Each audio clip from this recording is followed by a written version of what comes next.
తెలంగాణ రాష్ట్ర ఆవిర్భావ దినోత్సవ వేడుకలు రాష్ట్ర వ్యాప్తంగా కూడా అట్టహాసంగా ఘనంగా జరుగుతున్నాయి. ఇక ఇదే సందర్భంలో ప్రభుత్వం ఇస్తున్నటువంటి అవార్డులు, రివార్డులు, అలాగే తెలంగాణ ఉద్యమకారులను గౌరవించుకునేటువంటి ప్రక్రియ కూడా కొనసాగుతోంది. మనతో పాటుగా కాళోజీ సాహిత్య పురస్కారం అందుకున్నటువంటి నలిమల భాస్కర్ గారు ఉన్నారు. సార్ నమస్కారం. నమస్కారం. కాళోజీ జయంతి రోజున ప్రకటించింది, ఈ రోజు మీకు ఇవ్వడం జరిగింది. ఎట్లా అనిపిస్తావు? చాలా సంతోషం అండి. ఎందుకంటే కాళోజీ ఒక పెద్ద మానవతావాది, విశ్వమానవుడు, ప్రజాస్వామిక స్ఫూర్తిని మొత్తంగా మన తెలుగు ప్రజల్లో, తెలంగాణలోనే కాదు, కలిగించినటువంటి మహాయోధుడు. తెలంగాణను త్రికరణ శుద్ధిగా ప్రేమించినటువంటి మహామనీషి. తెలంగాణ భాష పట్ల వివక్ష ఎన్నో ఎదుర్కొన్నటువంటి వాడు. ఆ వివక్ష మంచిది కాదని చెప్పి అన్ని వేదికల మీద నుంచి పోరాడి చెప్పినటువంటి వాడు. తర్వాత మనిషిని బాగా ప్రేమించినటువంటి వాడు. మౌలికంగా ఆయన విశ్వమానవుడు. అంటే ఒక రవీంద్రనాథ్ ఠాగూర్ లాగా అట్లా ఆయన స్థాయి అది.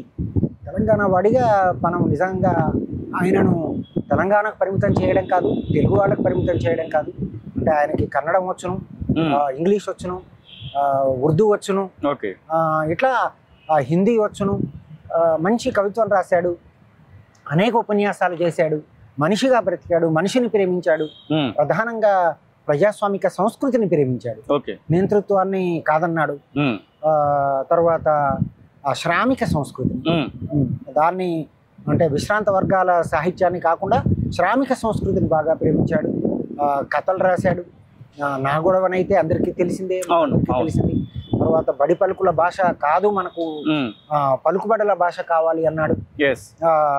ఎందుకనంటే బల్లో నేర్చుకున్నది భాష కాదు, మన పలుకుబడులు, మన పల్లెటూళ్ళలో, మన తల్లి ఒడిలో మనం నేర్చుకున్నటువంటి నిజమైనటువంటి భాష అని చెప్పాడు.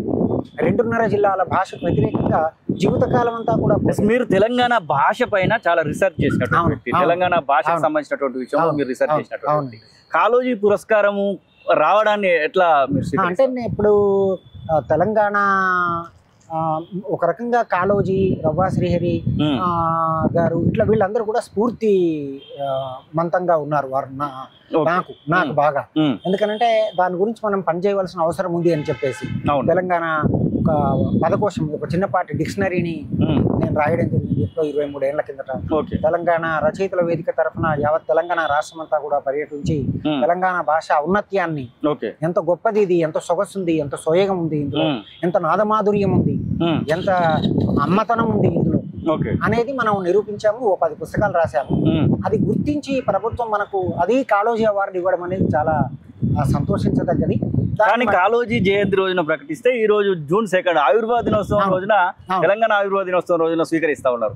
అది ఎట్లా అనిపిస్తుంది? అయితే కాళోజీ జయంతి రోజున ఏమైందంటే అక్కడ ఖమ్మంలో వరదలు వచ్చాయి. సెప్టెంబర్ 9 నాడు మళ్ళీ రెండవసారి మున్నేరు ఉంది కదా, వరదలు వచ్చాయి. ఆ వరదలు వచ్చిన కారణంగా నాకు ఇవ్వడానికి వాళ్ళు సిద్ధపడ్డారు. తీసుకుంటారా తీసుకోరా అని నన్ను అడిగారు. కాళోజీ బతికి ఉన్నట్లయితే ఏమనేవాడు, ఏమరా వరదలు వచ్చేటప్పుడు నువ్వు తీసుకుంటావా అని నన్ను ప్రశ్నించేవాడు. నాకు నేను ప్రశ్నించుకొని ఒకవైపు వరదల్లో పోతున్నప్పుడు మనం అసలు వెయిట్ చేద్దాం, ఏముంది అందులో తప్పలేదు కదా అని చేశాము. 2014, 2025 11 సంవత్సరాలు అయితే ఉంది. మీరు 11 సంవత్సరాల తర్వాత ఒక గుర్తింపు వచ్చినట్టుగా ఫీల్ అవుతున్నారా? అంటే తప్పనిసరిగా. ఎందుకంటే నాకు 10 ఏళ్ల కిందటే, 11 ఏళ్ల కిందటే, 12 ఏళ్ల కిందటే కేంద్ర సాహిత్య అకాడమీ అవార్డు వచ్చింది. చాలా అవార్డులు వచ్చాయి. మహామహోపాధ్యాయ రవాశ్రీయర్ గారి అవార్డు కానీ, లేకపోతే మహామహోపాధ్యాయ పద్మశ్రీ విజయ సారథి గారి అవార్డు కానీ, ఇట్లా చాలా అవార్డులు వచ్చాయి. మగ్దుం మహియుద్దీన్ జాతీయ పురస్కారం వచ్చింది. అయితే కాళోజీ పేరు మీద ఇచ్చి ఏ అవార్డు గొప్పతనం ఆ అవార్డుదే, ఏది తక్కువ కాదు ఎక్కువ కాదు. కానీ నేను ప్రత్యేకించి తెలంగాణ భాష మీద పరిశోధన చేస్తున్నాను కాబట్టి ప్రభుత్వం గుర్తించి మనల్ని కాళోజీ అవార్డు ఇవ్వడం ద్వారా ఆ సంతోషం తప్పనిసరిగా వెలగట్టలేను. Okay, thank you sir, thank you very much. ఇది నలిమల భాస్కర్ కాళోజీ సాహిత్య పురస్కారం అందుకున్నటువంటి నలిమల భాస్కర్ చెప్తున్నటువంటి సంతోష ముచ్చట్లు.